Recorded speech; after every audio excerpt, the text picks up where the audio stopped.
Welcome to Physics RJ19. I am Manohar Rajpurohit, PGT Physics.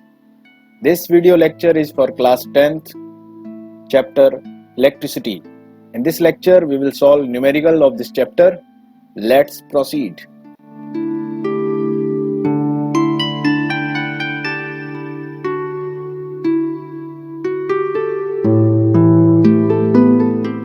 तो numerical start करने से पहले इलेक्ट्रिकल इक्विपमेंट्स जिनको अपन यूज करते हैं इलेक्ट्रिकल सर्किट में मेजरमेंट के लिए, ammeter, volt meter, electrical circuit और उसके जो कंपोनेंट्स हैं, इनका कनेक्शन, उनका कॉम्बिनेशन सर्किट में किस फॉर्म में होता है उसको थोड़ा सा डिस्कस कर लेते हैं। तो फर्स्ट वी हैव ये जो डिवाइस आप स्क्रीन पर देख रहे हैं, ये अमीटर है। Ammeter is a device which is used to measure the current in electric circuit. Electric circuit में करंट को मेजर करने के लिए अपन अमीटर को यूज करते हैं। अमीटर के दो टर्मिनल होते हैं, ये पॉजिटिव टर्मिनल है अमीटर का और ये नेगेटिव। जो रेड वन होता है वो पॉजिटिव है and the black one is negative terminal. यहाँ पर एक स्केल के ऊपर एक निडल आपको शो हो रहा है। ये जैसे ही इसके अंदर करंट फ्लो करेगी, इसको सर्किट में जब आप कनेक्ट करेंगे तो ये निडल यहाँ पर डिफ्लेक्शन शो करेगा और उसके अकॉर्डिंग अपन रीडिंग मेजर करते हैं। तो अमीटर इलेक्ट्रिक सर्किट में करंट को मेजर करता है। यहाँ पर ए लिखा हुआ है, इट मीन्स ये जो सेंटर में लिखा हुआ है A, it means it's a ammeter. Ammeter जो करंट मेजर करता है उसकी स्टैंडर्ड यूनिट एम्पियर होती है, इसलिए यहाँ पर जो स्केल है जिस पर 0, 2, 4, 6, 8 और 10 ये रीडिंग्स लिखी हुई है, ये एम्पियर में है। Clear? This is ammeter. Next जो अपने पास डिवाइस है that is volt meter.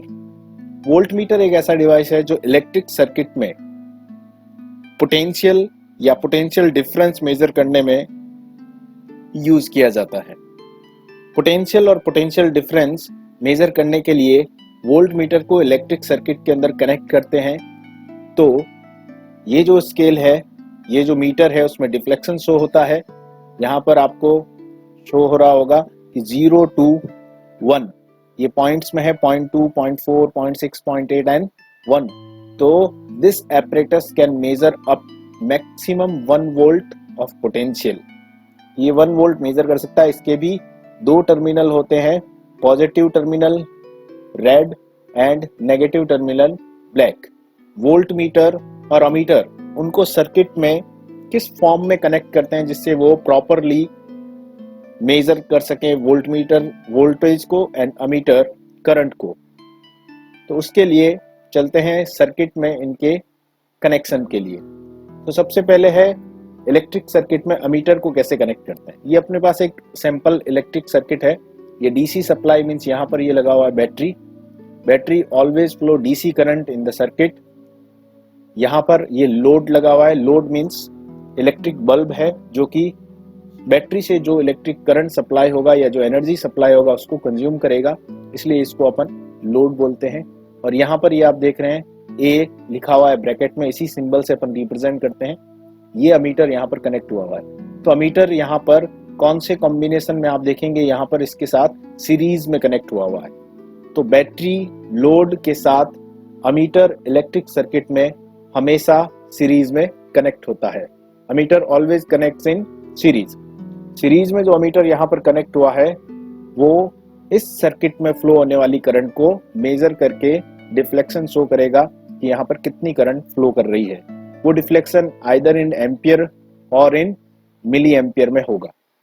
Depend करेगा कि सर्किट में हाई करंट फ्लो कर रही है या लो करंट फ्लो कर रही है। क्लियर? तो हमेशा ध्यान रखेंगे अमीटर इलेक्ट्रिक सर्किट में सीरीज कॉम्बिनेशन में कनेक्ट होगा, पैरेलल में कभी कनेक्ट नहीं होगा, चाहे किसी भी टाइप का सर्किट हो। दूसरा अपने पास वोल्ट मीटर है, उसको कैसे कनेक्ट करते हैं। वोल्ट मीटर जो है वो इलेक्ट्रिक सर्किट में ये डीसी सप्लाई, ये लोड, ये यहाँ पर एक एक्स्ट्रा रजिस्टर लगा हुआ है और साथ में ये रहा वोल्ट मीटर। तो वोल्ट मीटर आप देखिए इसके साथ पैरेलल कॉम्बिनेशन में कनेक्ट हुआ है। सीरीज में अमीटर और वोल्ट मीटर पैरेलल कॉम्बिनेशन में कनेक्ट होता है। वोल्ट मीटर कभी सीरीज में कनेक्ट नहीं होता है। इसके जो रीजन है वो अपन जब सीरीज और पैरेलल इसी चैप्टर में पढ़ेंगे तो इसके पीछे क्या रीजन है वो वहां पर डिस्कस करेंगे। अभी इतना इंपॉर्टेंट है कि इलेक्ट्रिक सर्किट में ये डिवाइस किस फॉर्म में, किस कॉम्बिनेशन में कनेक्ट होते हैं। क्लियर। थर्ड जो है अपना गैल्वेनोमीटर, वो भी इलेक्ट्रिक करंट को मेजर करता है विथ डायरेक्शन। तो ये है आपका गैल्वेनोमीटर जो इलेक्ट्रिक करंट की डायरेक्शन और उसकी वैल्यू मेजर करता है। गैल्वेनोमीटर का जो स्केल होता है वो थोड़ा डिफरेंट होता है एमीटर और वोल्ट मीटर से। एमीटर और वोल्ट मीटर में वन साइडेड डिफ्लेक्शन होता है और इसमें डबल साइड डिफ्लेक्शन होता है। आप देख रहे हो 0 पॉइंट जो है वो सेंटर में है, यानी निडल सेंटर में जब रहती है दैट इज नल डिफ्लेक्शन। वो लेफ्ट और राइट दोनों जगह डिफ्लेक्ट कर सकती है। It shows the direction of current in electric circuit. अब अपन न्यूमेरिकल स्टार्ट करते हैं इलेक्ट्रिसिटी के। और न्यूमेरिकल स्टार्ट करने से पहले इन न्यूमेरिकल्स में जो फॉर्मूलाज अपने लिए यूजफुल होंगे उन फॉर्मूलाज पर फोकस करते हैं। इनको एक बार वापस रिमाइंड कर लेते हैं कि कौन कौन से फॉर्मूला अपने लिए यूजफुल है।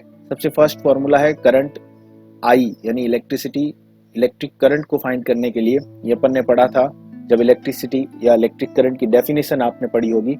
I equal to Q by T, where Q is charge and T is time taken, and I is electric current. Unit of electric current is amperes. Upon already पढ़ चुके हैं। तो I Q by T इस फॉर्मूले से आप किसी भी सर्किट से करंट भी फाइंड कर सकते हो, Q यानी चार्ज भी फाइंड कर सकते हो और T यानी टाइम भी फाइंड कर सकते हो। बस आपको वैल्यूज को लेफ्ट और राइट के अंदर ट्रांसफर करना होता है। ये एक सिंपल मैथ है। इसकी यूनिट याद रखेंगे, इलेक्ट्रिक करंट की यूनिट है एम्पियर। सेकेंड फॉर्मूला है वोल्टेज यानी पोटेंशियल के लिए। पोटेंशियल का ये formula V equal to W upon Q, ये डेफिनेशन से मिला था अपने को और हमने इसको डिस्कस भी किया था उस टाइम। तो V equal to W upon Q, where W is work done और energy and Q is charge. यानी किसी पॉजिटिव चार्ज को जब आप कैरी करके ला रहे हो तो उसमें जो वर्क डन की रिक्वायरमेंट होती है दैट इज W, और इसी से इलेक्ट्रिक पोटेंशियल यानी इलेक्ट्रिक वोल्ट का फॉर्मूला डिराइव हुआ V equal to W upon Q। इसका जो दूसरा फॉर्मूला है वो V equal to E by Q भी होता है। ये बहुत ही कम, बहुत रेयर केसेस में ये फॉर्मूला यूज होता है, लेकिन ये भी इसी का फॉर्मूला, तो आपको इसको भी याद रखना है। यहाँ पर E जो है वो इलेक्ट्रिक फील्ड होता है। क्लियर। वोल्टेज या पोटेंशियल को मेजर करने के लिए जो यूनिट है वो है वोल्ट्स। एक बेसिक और सिंपल यूनिट है वोल्ट्स, जो कि आप डेली लाइफ में घर में भी इसके एग्जाम्पल हैं, उसको सुनते हैं, देखते हैं। Next we have resistance.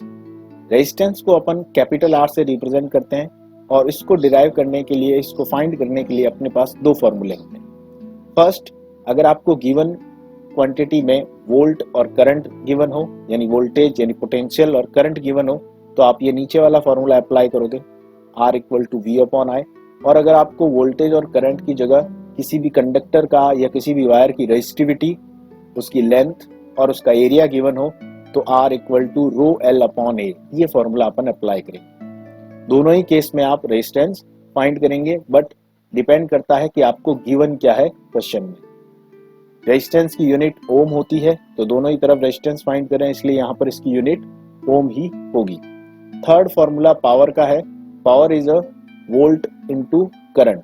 तो पावर वोल्टेज और करंट का प्रोडक्ट होती है। इसको अपन वॉट्स में मेजर करते हैं।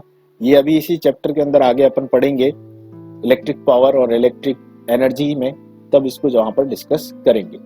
रेजिस्टिविटी जब अपन ने डिस्कस किया था तो उसके साथ में उसका रेसिप्रोकल पढ़ा था कंडक्टिविटी, जिसको रिप्रेजेंट किया था अपन ने सिग्मा में, और ये ही वो सिंबल है सिग्मा।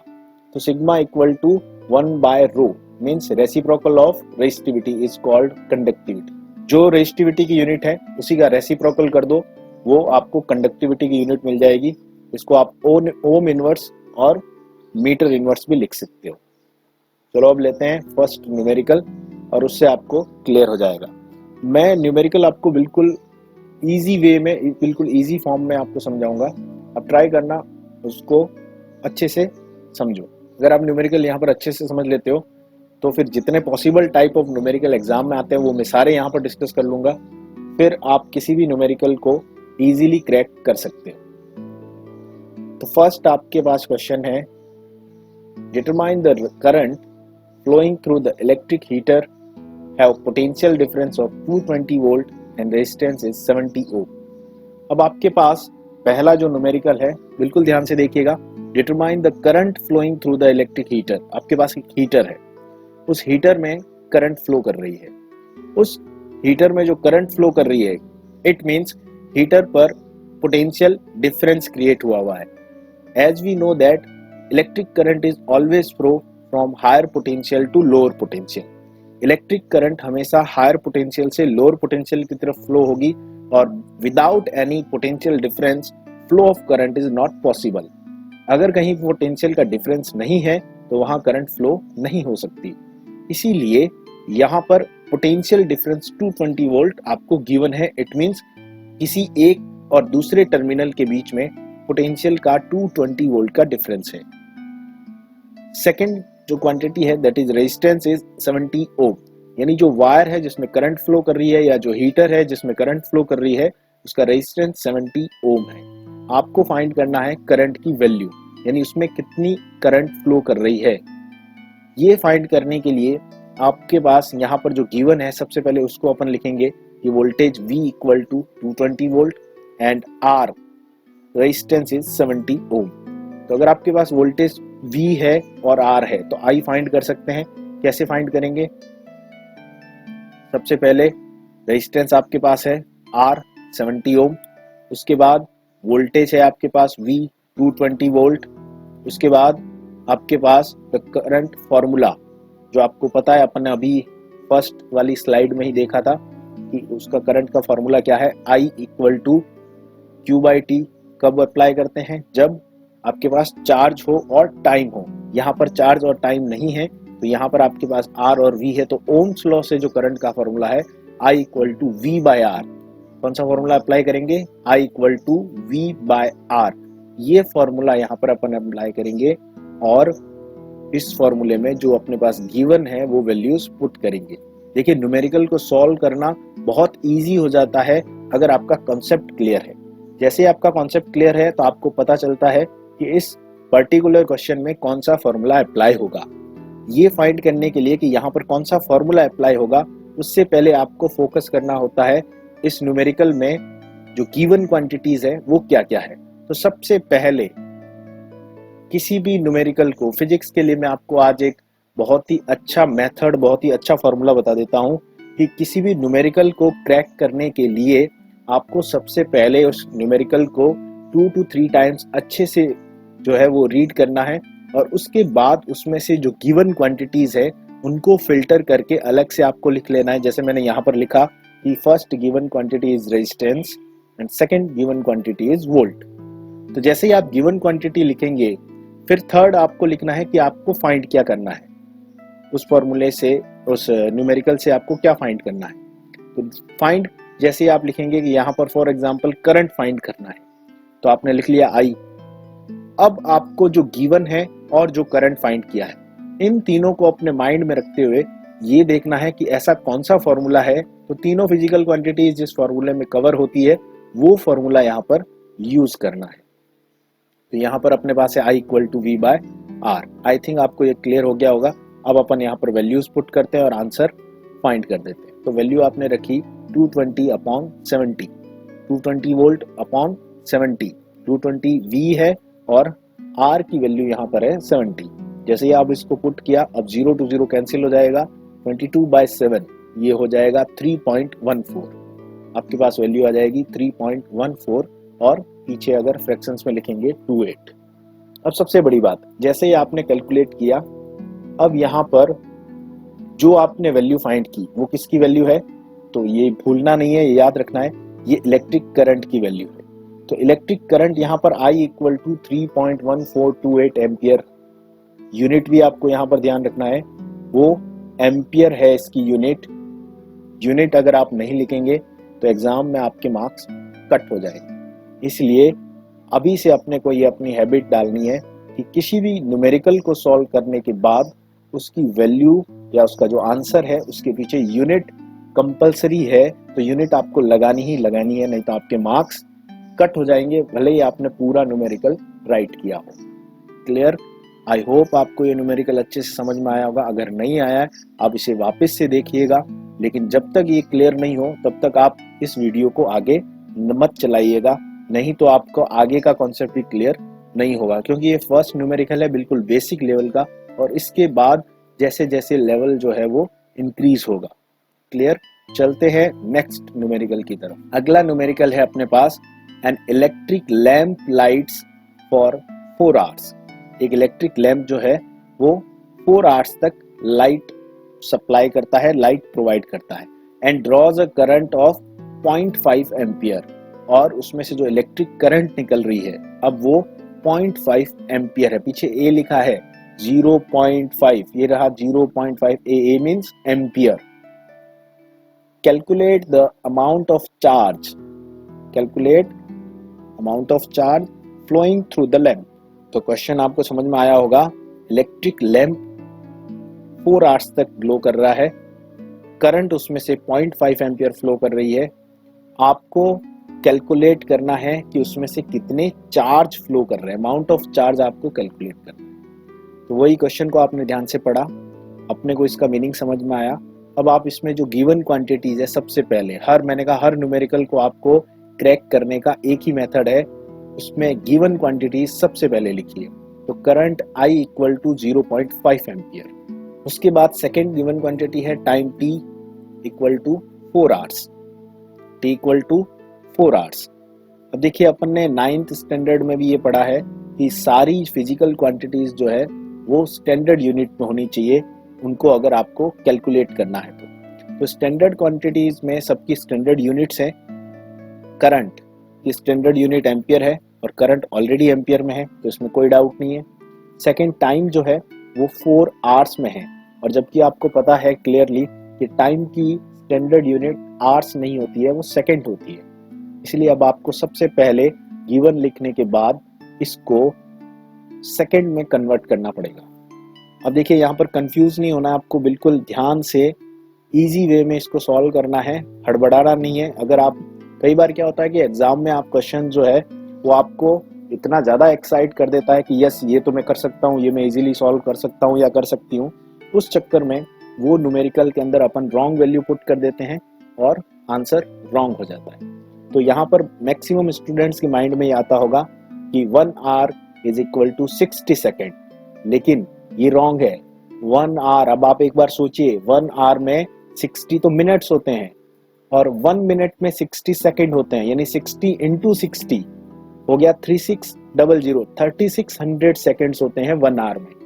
ये क्लियर कर लेना माइंड में, 1 आवर में 60 मिनट्स होते हैं और 1 मिनट में 60 सेकेंड्स होते हैं, इसीलिए 1 आवर में टोटल सेकेंड्स 3600 हुए। 3600 सेकेंड्स 1 आवर में होते हैं, अपने पास कितने आ रहे हैं? 4 आवर्स। तो 4 से आप इसको मल्टीप्लाई कीजिए, जैसे ही आपने मल्टीप्लाई किया ये बन गया 14400 सेकेंड्स, यानी 14400 सेकेंड।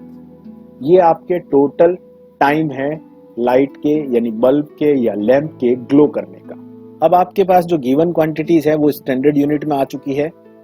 अब फॉर्मूला अप्लाई करना है, तो अब कौन सा फॉर्मूला यहाँ पर लगेगा? तो जैसे ही आप देखोगे यहाँ पर कि करंट गिवन है और टाइम गिवन है, फाइंड चार्ज करना है। तो सबसे पहले जो अपन ने इलेक्ट्रिक करंट की डेफिनेशन में फॉर्मूला पढ़ा था, I equal to Q by T, वही फॉर्मूला यहाँ पर लगेगा। लेकिन यहाँ पर फाइंड आपको Q करना है, इसीलिए Q equal to I into T, इसको आप ट्रांसफर कर देंगे। तो Q की वैल्यू यहाँ पर फाइंड करने के लिए I की वैल्यू पुट कीजिए इस फॉर्मूले में 0.5, T की वैल्यू पुट कीजिए 14400, इसको मल्टीप्लाई करना है सिंपल। जैसे आप मल्टीप्लाई करेंगे ये हो जाएगा 7200 C मीन्स कूलम। यहाँ पर फाइंड आप कर रहे हैं चार्ज, और चार्ज की यूनिट होती है कूलम। देखिए मैं फिर से बता रहा हूँ, अगर आपने यूनिट नहीं लिखी तो मार्क्स नहीं मिलते हैं आपको फुल। तो यूनिट लिखना हर एक के पीछे कंपलसरी है। होप आपको ये क्लियर हो गया होगा। नेक्स्ट न्यूमेरिकल है, इन 10 second a charge of 25 coulomb leaves a battery and 200 joule of energy are delivered to an outside circuit as a result। यहाँ तक अब मैं स्टॉप कर रहा हूँ, इसको अब समझिए। 10 सेकेंड तक एक चार्ज जिसका वैल्यू कितना है 25 कूलम, वो बैटरी से निकलता है and 200 joule of energy are delivered. और कितनी एनर्जी डिलीवर करता है? 200 जूल। किसको? आउटसाइड सर्किट को। यानी आपने एक सर्किट में बैटरी लगा रखी है, उस बैटरी से चार्ज फ्लो कर रहे हैं और उस सर्किट में, जिस सर्किट में बैटरी लगी है उसके साथ में जो भी कंपोनेंट्स हैं उनको वो चार्ज प्रोवाइड कर रहे हैं। अब आपको फाइंड क्या करना है? तो पढ़िए इसको यहाँ पर, what is the potential difference across the battery. अब उस बैटरी के टर्मिनल्स के अक्रॉस पोटेंशियल डिफरेंस क्या होगा? देखिए एक चीज ध्यान रखिएगा, इलेक्ट्रिक करंट मोस्ट इंपॉर्टेंट है। इलेक्ट्रिक करंट हमेशा इन द सर्किट यानी इन द वायर फ्लो करती है और पोटेंशियल अक्रॉस द वायर और अक्रॉस द टर्मिनल होता है। ये जो वर्ड है जो यहाँ पर, उस पर फोकस कीजिए। Electric current always flow through the circuit in the circuit, but potential difference is always across the terminals और अक्रॉस द बैटरी। तो पहले आपको फाइंड करना है potential difference across the battery. दूसरा आपको फाइंड करना है current flows from the battery, current battery से कितना फ्लो कर रही है। तो पहला आपको पोटेंशियल डिफरेंस यानी V फाइंड करना है और दूसरा करंट यानी I फाइंड करना है। वही मेथड फिर से आप सबसे पहले गिवन वैल्यूज को यहाँ पर नोट कर लीजिए। सबसे फर्स्ट जो गिवन क्वांटिटी है that is time 10 second. Second given quantity we have Q यानी चार्ज, लिखा है क्लियरली चार्ज 25 कूलम। थर्ड जो है आपके पास यहाँ पर गिवन है दैट इज 200 जूल। अब देखिए आपको 200 जूल ऑफ एनर्जी लिखा है, यानी यहाँ पर जो एनर्जी डिलीवर कर रहा है that is 200 joule. Class 9th में भी अपन ने पढ़ा और ये एक बेसिक कॉन्सेप्ट है कि जितनी एनर्जी कोई भी ऑब्जेक्ट को डिलीवर होगी equal amount of work done होगा। अगर आपकी बॉडी में एनर्जी है सफिशिएंट अमाउंट में, फुल एनर्जी है, तो आप सफिशिएंट यानी फुल वर्क कर सकते हो। लेकिन अगर आपकी बॉडी में एनर्जी नहीं है, वो एनर्जी लेस है, तो आप वर्क नहीं कर सकते। तो एनर्जी और वर्क दोनों की वैल्यू क्या होती है? हमेशा इक्वल होती है। जितनी एनर्जी होगी उतना आप वर्क कंप्लीट कर सकते हो। तो यहाँ पर 200 joule is work done. Clear? Potential difference यानी V फाइंड करने के लिए आपने जब पोटेंशियल की डेफिनेशन पढ़ी थी उसमें अपन ने क्लियरली कहा था V equal to W upon Q। V potential equal to W work done upon Q charge. तो यहाँ पर वर्क डन कितना है? 200 जूल अपॉन चार्ज कितना फ्लो कर रहा है? 25 कूलम। तो 200 अपॉन 25, जैसे आपने वैल्यू पुट की आपको आंसर क्या मिल जाएगा? Simple 8 volt. तो 8 volt is the potential difference across the battery. ये फर्स्ट आंसर आ गया आपका। 8 volt is the potential difference across the battery, यानी दोनों बैटरी के टर्मिनल्स के बीच में पोटेंशियल का डिफरेंस कितना है? 8 वोल्ट। क्या समझे आप इससे? यानी बैटरी का जो टोटल कैपेसिटी है वो कितना है? 8 वोल्ट का। फॉर एग्जाम्पल जो मोबाइल सेट होता है, उस मोबाइल सेट में जो लिथियम आयन बैटरी होती है पीछे की तरफ, आजकल जो सेट्स आते हैं उसमें बैटरी रिमूवेबल नहीं होती है, लेकिन जो ओल्ड सेट है उसमें बैटरी को आप रिमूव कर सकते हैं। तो उस बैटरी के ऊपर उसकी कैपेसिटी वोल्टेज लिखा रहता है। आप कभी देखिएगा उस पर लिखा रहेगा 3.7 वोल्ट, यानी वो बैटरी के थ्रू मैक्सिमम इतना पोटेंशियल डिफरेंस मेंटेन किया जा सकता है। वैसे ही यहाँ पर 8 वोल्ट इस बैटरी के थ्रू मेंटेन हो सकता है। सेकंड थिंग आपको यहाँ पर जो कैलकुलेट करनी है दैट इज करंट। करंट का फॉर्मूला वैसे तो I equal to V by R होता है, लेकिन यहाँ पर R आपके पास गिवन नहीं है, तो जो गिवन है उसी से अपने को फाइंड करना है। तो गिवन आपके पास Q है, गिवन यहाँ पर Q है और टाइम T है। तो Q आपके पास 25 है, आपने ऑलरेडी फर्स्ट फॉर्मूले में यूज किया, वापस यूज करना है, और टाइम है 10 second. I equal to Q by 2 simple formula होता है, पढ़ा आपने। 25 by 10 simple math 2.5। I means current, current की यूनिट एम्पियर, यूनिट यहाँ पर भी कंपलसरी है आपको लगाना। ये हो गए 3 न्यूमेरिकल्स कंप्लीट। होप आपको यहाँ पर तीनों न्यूमेरिकल अच्छे से समझ में आए होंगे। अब अपन चलते हैं नंबर 4 पर। नेक्स्ट न्यूमेरिकल है आपके पास when a battery is connected across an unknown resistor. अब ये कह रहा है कि आपने एक बैटरी को कनेक्ट किया है अननोन रजिस्टर पर। There is a current of 2.5 MA। अब ये MA क्या है? MA means milli ampere, 2.5 milli ampere. Milli ampere ampere से स्मॉल यूनिट होती है, जहां भी वर्ड मिली लगेगा वो उससे स्मॉल होगा। फॉर एग्जाम्पल, आपने 9 तक पढ़ा हुआ है कि 1 मीटर, 1 मीटर में देयर आर 100 सेंटीमीटर। उसमें कितने होते हैं? 100 centimetre. And in 1 centimetre there are 10 millimetre. तो यहाँ पर वर्ड आ रहा है, देखो वही मिली। तो मिली मीन्स जो कि स्टैंडर्ड यूनिट से छोटी यूनिट है। तो अब मिली का और स्टैंडर्ड का क्या रिलेशन है? तो आप देखिए 1 मीटर में 100 सेंटीमीटर है और 1 सेंटीमीटर में 10 मिलीमीटर है। तो 100 इंटू 10 टोटल कितना हो गया? 1000। इट मीन्स 1 मीटर में 1000 मिलीमीटर होते हैं। तो 1 मीटर में 1000 मिलीमीटर होते हैं। अब यहाँ पर अगर मेरा क्वेश्चन ये है कि 1 मिलीमीटर में 1 मिलीमीटर में कितने मीटर्स होंगे? अब आपको मिलीमीटर में मीटर फाइंड करना है, तो कैसे करेंगे? इस 1000 को अगर मैं यहाँ से उधर डाल दूं तो यहाँ क्या बच जाएगा? 1। तो हो गया 1 अपॉन 1000। क्या बच गया? क्या बन गया ये? 1 अपॉन 1000। क्या यूनिट है उधर? मीटर। ये रही मीटर। मैंने यहाँ से इसको यहाँ पर डिवाइड में दे दिया तो ये बन गया। इट मीन्स 1 मिलीमीटर में 1 अपॉन 1000 मीटर है। 1 अपॉन 1000 का मतलब क्या है? ये इसको अपन लिख सकते हैं 1 upon 1000 means 10 to the power 3। 1000 का मतलब क्या है? 10 to the power 3। 10 to the power 3 मतलब यहाँ पर कितने जीरोस होंगे? 3 जीरोस। इसमें कंफ्यूज नहीं होना है। 10 की पावर 3 है, इट मीन्स ये नहीं होगा कि अब 10 के बाद 3 जीरो लगेंगे। 10 के साथ टोटल 3 जीरोस है। तो 1 upon 10 to the power 3। 1 upon 10 to the power 3 को क्या आप ऐसा लिख सकते हैं कि 10 टू द पावर 3 जब डिनोमिनेटर में, उसको जब न्यूमरेटर में लाएंगे तो लिख सकते हैं 10 टू द पावर -3। न्यूमरेटर में जब भी आएगी तो पावर क्या हो जाती है? ऊपर आते ही माइनस। तो 10 टू द पावर -3। तो 1 मिलीमीटर। अब रिलेशन देखिए, 10 टू द पावर -3 क्या होता है? मीटर। तो जहां भी वर्ड मिली लगता है उसका रिलेशन किस ऑर्डर में होगा? 10 टू द पावर -3। होप आपको क्लियर हुआ होगा।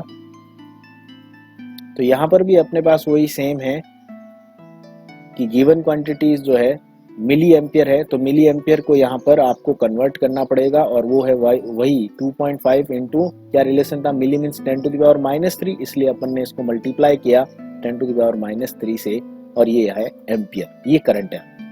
पोटेंशियल आपको गिवन है 12 वोल्ट। अब फाइंड क्या करना है? Find the value of resistance of the register, यानी जो रजिस्टर लगा होगा उसके रेजिस्टेंस की क्या वैल्यू। तो रेजिस्टेंस की वैल्यू फाइंड करने के लिए रेजिस्टेंस का formula R equal to V upon I, ohm's law से सिंपल फॉर्मूला। और V की वैल्यू क्या है? V की वैल्यू 12, I की value 2.5 10 to the power -3 ampere. Put किया यहाँ पर 12 अपॉन 2.5, सिंपल आप डिवाइड करोगे आएगा 4.8। क्या आएगा? 4.8। फिर 10 टू द पावर -3 है, अब ये जाएगा ऊपर न्यूमरेटर में, तो 10 टू द पावर -3 हो जाएगा 10 टू द पावर +3। तो 4.8 इंटू 10 टू द पावर +3। अब उस 10 टू द पावर +3 से एक जीरो यहाँ पर दोगे तो 4.8 का 48 हो जाएगा और पीछे 2 जीरो बचेंगे और वो यहाँ पर लग गया। तो इसको सॉल्व करने पर मिलेगा 4800 ओम। क्लियर? नेक्स्ट न्यूमेरिकल आपके पास रेजिस्टिविटी से रिलेटेड है। इस न्यूमेरिकल में क्या क्या वैल्यूज है देख लेते हैं अपन। A copper wire has a diameter 0.5 millimetre. Copper wire का डायमीटर है आपके पास 0.5 millimetre and resistivity is 1.6 and resistivity is 1.6 into 10 to the power -8 ohm into metre. यहाँ पर ओम और मीटर लिखा हुआ, यानी ओम इंटू मीटर। अपन ने रेजिस्टिविटी पढ़ी थी तब आपने इसकी यूनिट को भी समझा होगा, तो उसको वापस एक बार याद कीजिए। रेजिस्टिविटी की यूनिट होती है ohm into metre. What be the length of this wire to make its resistance 10 ohm?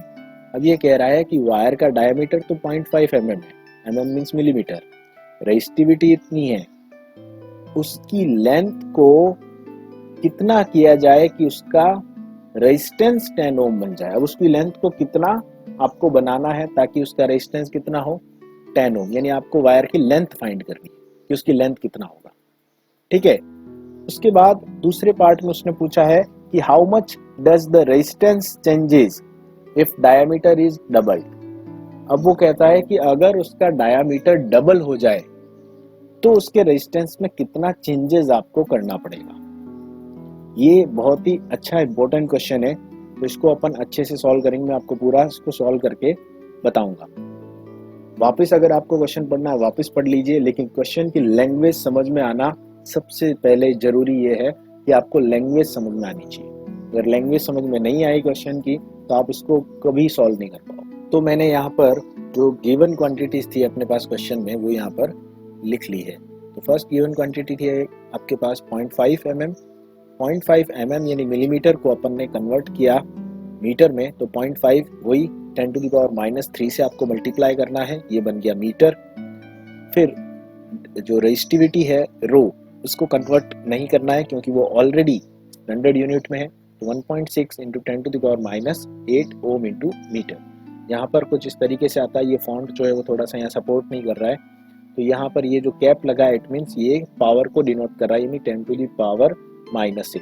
Okay, अब अपने को क्या करना है, तीसरी जो वैल्यू रेजिस्टेंस उसको लिखना है। तो यहाँ पर आपका जो रेजिस्टेंस है तो रेजिस्टेंस आपका R इक्वल टू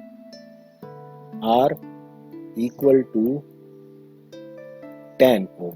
रेजिस्टेंस है आपका R इक्वल टू 10 ओम। ये तीनों क्वांटिटीज आपके पास गिवन है। अब आपको इसमें फाइंड करनी है लेंथ। तो लेंथ फाइंड करने के लिए अब आपको यहाँ पर फॉर्मूला सोचना पड़ेगा कि कौन सा फॉर्मूला अप्लाई। देखिए D है, रो है, R है और L है। अब आप रेजिस्टिविटी के फॉर्मूले को याद कीजिए। रेजिस्टिविटी का फॉर्मूला क्या था, rho equal to R into A upon L। यही फॉर्मूला था, rho equal to R into A by L। ये रेजिस्टिविटी का फॉर्मूला था जब अपन ने रेजिस्टिविटी को पढ़ा। यहां से आपको फाइंड क्या करना है, L फाइंड करना। क्या फाइंड करना है, L। जब L फाइंड करना है तो इसमें आपको L जो है उसको LHS में ले लें अपन। L equal to R into A upon rho, ये बन गया आपका फॉर्मूला। अब इसमें आपको वैल्यू पुट करनी है जैसी आपके पास गिवन है।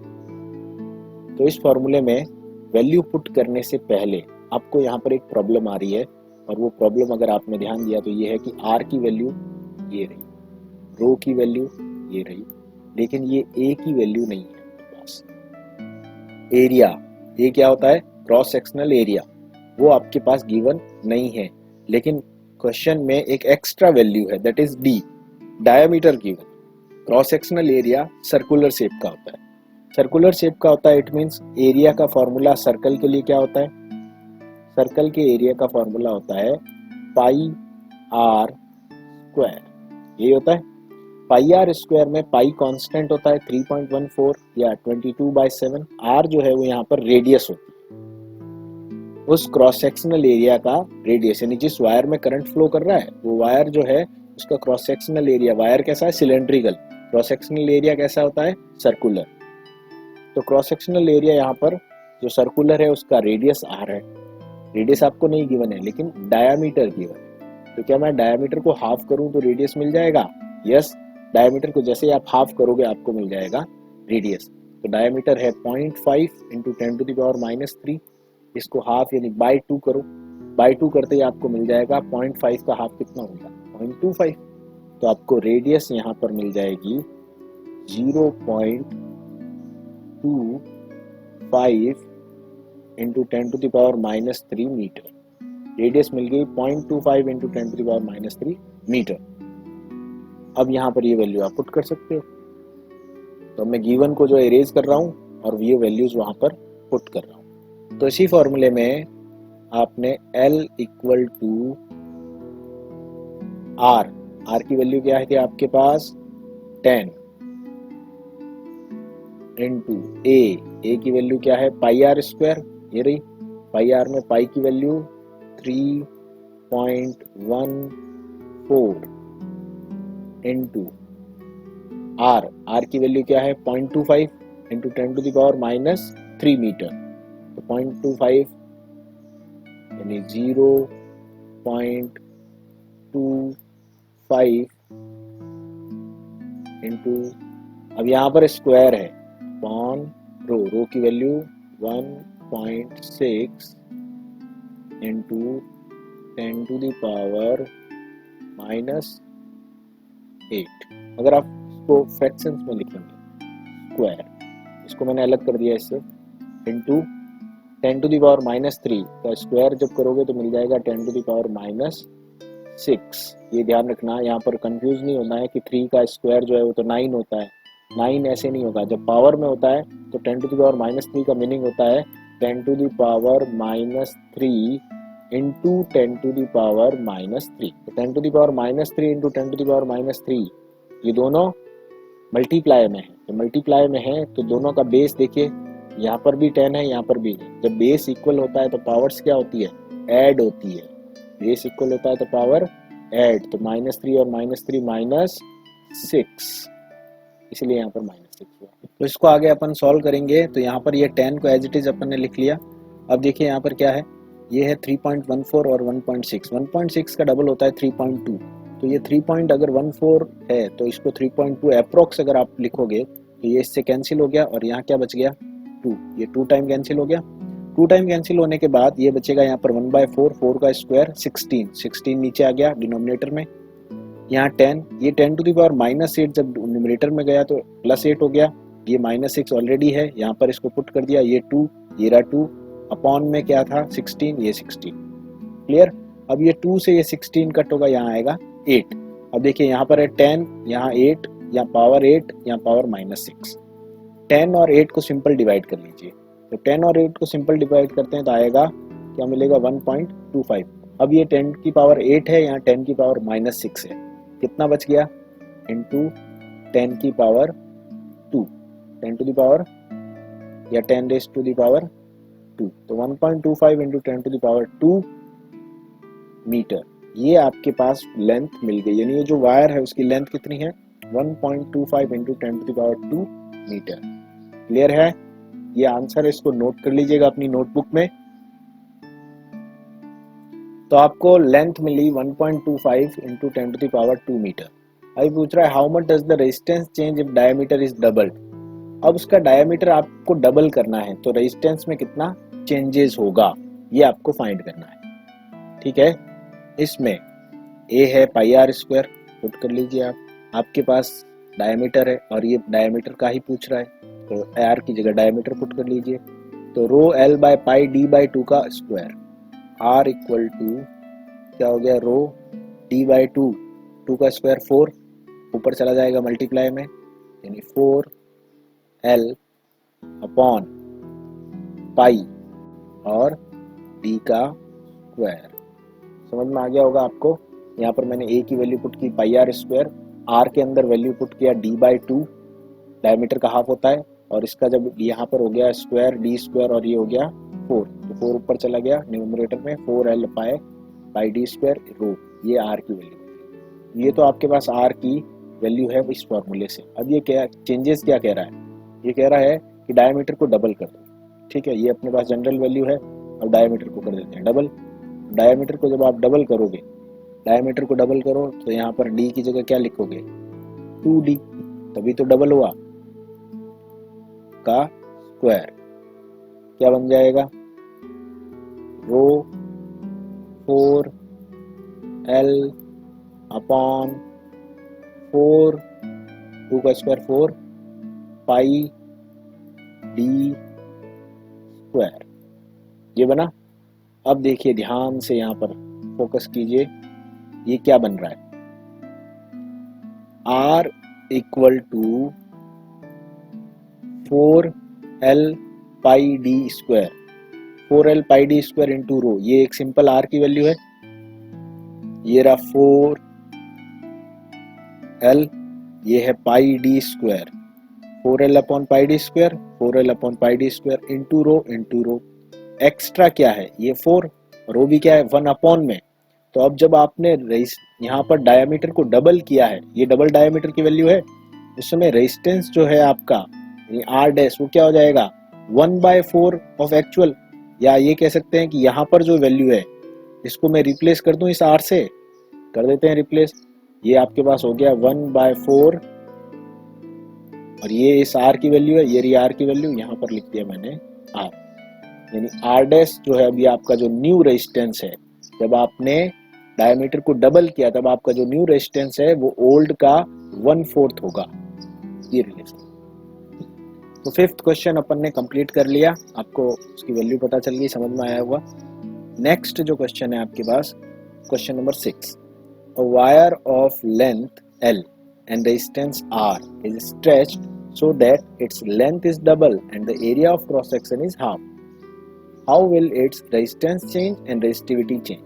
ये कह रहा है कि आपके पास एक वायर है, उसकी लेंथ है L, रेजिस्टेंस है R, उसको आपने स्ट्रेच किया, लेंथ उसकी डबल हो गई स्ट्रेच करने से, और एरिया ऑफ क्रॉस सेक्शन जो है वो क्या हो गया हाफ।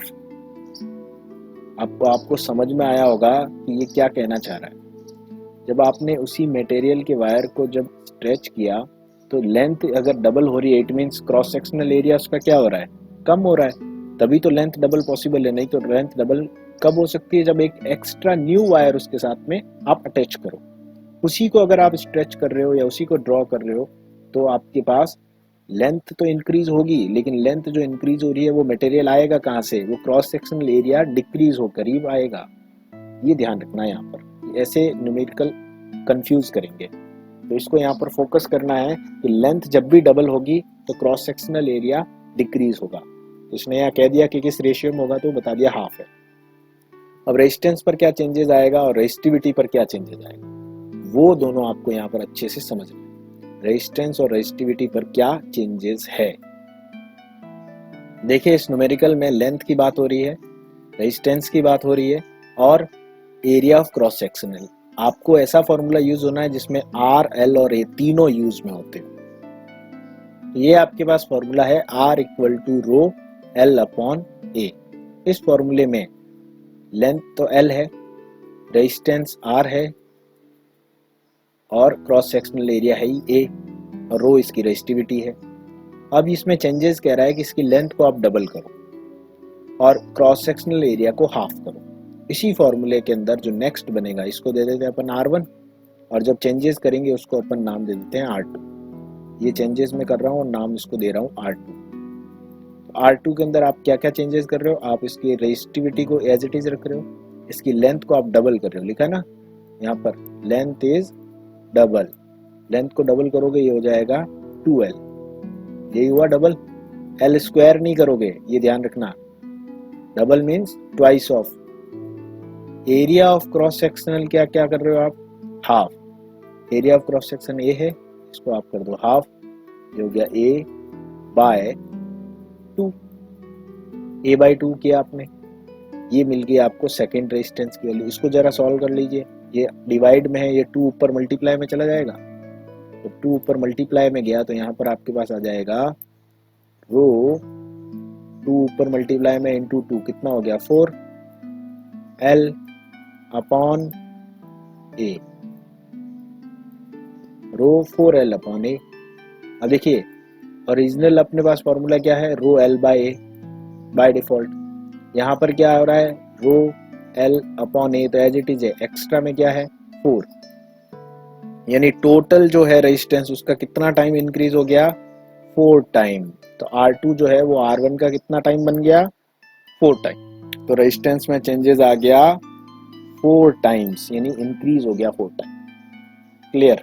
रेजिस्टिविटी कितनी चेंज होगी, तो अब आप लोग यहाँ पर बिल्कुल इसको अपने माइंड में क्लियर कर लीजिएगा कि resistivity doesn't depends on the dimension of a wire, so it is remain unchange. Resistivity किसी भी कंडक्टर वायर की उसकी डायमेंशन पर डिपेंड नहीं करती है, इसीलिए यहाँ पर रेजिस्टिविटी अनचेंज रहेगी। रेजिस्टेंस चेंज हो गया कितने टाइम्स, रेजिस्टेंस हो गया 4 टाइम, बट रेजिस्टिविटी जो है वो क्या रहती है अनचेंज्ड। क्लियर। क्यों अनचेंज रहती है, क्योंकि आपने किया क्या है, उसी वायर को स्ट्रेच किया है, जब उसी को स्ट्रेच किया तो वही लेंथ डिक्रीज हुई और area of cross section increase हुआ। ओवरऑल मटेरियल तो वही है, उसके अंदर ना कुछ इंक्रीज डिक्रीज कुछ नहीं हुआ, उसका ना वेट बढ़ा ना मास बढ़ा, तो रेसिस्टिविटी बिल्कुल चेंज नहीं होगी जब तक आप उसमें एक्स्ट्रा अलग से कोई एक्सटर्नल वायर अटैच नहीं करो। तो क्वेश्चन नंबर 6 भी आपको क्लियर हो गया। नेक्स्ट चलते हैं। तो नेक्स्ट क्वेश्चन है आपका question number 7। A piece of wire of resistance 20 ohm is drawn out so that its length is increased to twice its original length. Calculate the resistance of the wire in the new situation. अब आपके पास एक wire है, उसका resistance है 20 ओम, आपने उसको draw किया यानी उसी में कुछ अलग से एक्स्ट्रा ऐड नहीं किया, तो यानी उसको स्ट्रेच किया, तो उससे उसकी लेंथ जो है वो डबल हो गई। जैसे ही लेंथ डबल हुई इट मीन्स वो सारा जो एक्स्ट्रा मटेरियल है जिसने लेंथ को डबल किया वो कहाँ से आया, उसका क्रॉस सेक्शनल एरिया कम हुआ। अब लेंथ डबल हो रही है it means cross sectional area क्या हो रहा है, हाफ हो रहा है, पहले से डिक्रीज हो जाएगा। लेंथ अगर 4 टाइम्स बढ़ जाएगी तो क्रॉस सेक्शनल एरिया 4 टाइम कम हो जाएगा। तो लेंथ डबल हुई यानी 2 टाइम बढ़ गई तो क्रॉस सेक्शनल एरिया 2 टाइम कम यानी बाय 2 यानी हाफ हो गया। क्लियर? तो ये आपके पास ये क्वेश्चन है। अब इसके अंदर आर की वैल्यू आपके पास कितनी है, रेजिस्टेंस, तो रेजिस्टेंस है आपके पास R equal to 20 ohm. We have to apply a formula in this question and which formula is applicable here to find, we have to find resistance of the wire in new situation and we have already given that length of the wire is increased and it become twice of its original length। तो length of wire के लिए अब आप formula apply करो R equal to rho L by A। ये formula आपने apply किया, apply करते ही अब इस फार्मूले में आपको लेंथ करनी है डबल करनी है, इट मीन्स आपको लिखना पड़ेगा रो 2L अपॉन A। जब लेंथ को आपने डबल किया क्रॉस सेक्शनल एरिया क्या हो जाएगा, हाफ, यानी A बाय 2। तो ये जो न्यू हुआ है उसके लिए R डैश लिख लीजिए आप, then R dash equal to क्या हो जाएगा, बाय में 2 वापस क्या हो गया 4, रो 4L बाय A, यानी रो L बाय A था एक्चुअल, अब हो गया रो 4L बाय A। कितना डिफरेंस आया, 4 का, यानी 4 टाइम इंक्रीज हुआ। अब रेजिस्टेंस आपका कितना है 20 का 4 टाइम इंक्रीज कर दीजिए इंटू 4, तो न्यू रेजिस्टेंस आपका कितना हो जाएगा 80। सिंपल। तो नेक्स्ट जो अपने पास क्वेश्चन है, जो लास्ट क्वेश्चन है अपने पास, that is a wire of given material having length L and area of cross sectional A। Cross sectional area A है, लेंथ है L, रेजिस्टेंस है उसका 4, याद रखिएगा। What would be the resistance of another wire? अब एक दूसरे wire का रेजिस्टेंस क्या होगा, जिसका मटेरियल सेम है, जो ये आपके पास वायर है उसका सेम, दोनों का मटेरियल सेम है, उसकी लेंथ L/2 और क्रॉस सेक्शनल ट्वाइस है। क्या कह रहा है, आपके पास एक वायर जिसकी लेंथ है L, cross sectional area A, उसका रेजिस्टेंस 4, ये गिवन है। अब इसी मटेरियल का, फॉर एग्जांपल ये अगर कॉपर का वायर है तो सेम दूसरा आपके पास कॉपर का वायर है, लेकिन उसकी लेंथ क्या है L/2 है, यानी इसकी लेंथ है उसका हाफ है, और उसका क्रॉस सेक्शनल एरिया क्या है, इसका एरिया A है तो वो उसका ट्वाइस है, उल्टा किया इस बार। तो ये वैसा ही क्वेश्चन है, सिंपल है। तो रेजिस्टेंस का फॉर्मूला होता है अपने पास, R की वैल्यू कितनी दिया है यहाँ पर, गिवन है R इज 4, ये आपके पास फर्स्ट जो वैल्यू है गिवन। अब आपको फाइंड करना है what would be the resistance of another wire of the same material. अब दूसरा वायर है इसी मटेरियल का, उसका रेजिस्टेंस क्या होगा, तो उसका रेजिस्टेंस यहाँ पर फाइंड करने के लिए आपको क्या करना पड़ेगा, R डैश लिख लीजिए उसको, उसकी वैल्यू आपके पास नहीं पता है। रो L की जगह क्या है यहाँ पर, L/2 अपॉन में क्या वैल्यू है A की जगह क्या है 2A, टोटल वैल्यू कितना हो जाएगा R डैश का, जो न्यू रेजिस्टेंस है जिसमें आपने लेंथ को हाफ कर दिया और क्रॉस सेक्शन को डबल किया, 2 and 2 4, तो हो गया rho L upon 2 and 2 4A। Rho L by A की वैल्यू क्या है 4, ये रहा रो L बाय A, इसकी वैल्यू 4 है, तो इसकी जगह 4 पुट कर दूं मैं, तो R डैश इक्वल टू इस पूरे की जगह 4 पुट कर दिया, और ये डिवाइड में 4 है, ये 4 है डिवाइड में, क्या हो गया कैंसिल, 1 ओम होगा। होप आपको न्यूमेरिकल सारे समझ में आए होंगे। इनको वापस एक बार प्रैक्टिस कीजिएगा, अपनी फेयर नोटबुक में इसको नोट कर लीजिएगा, उससे ज़्यादा और आपको ईजी रहेगा।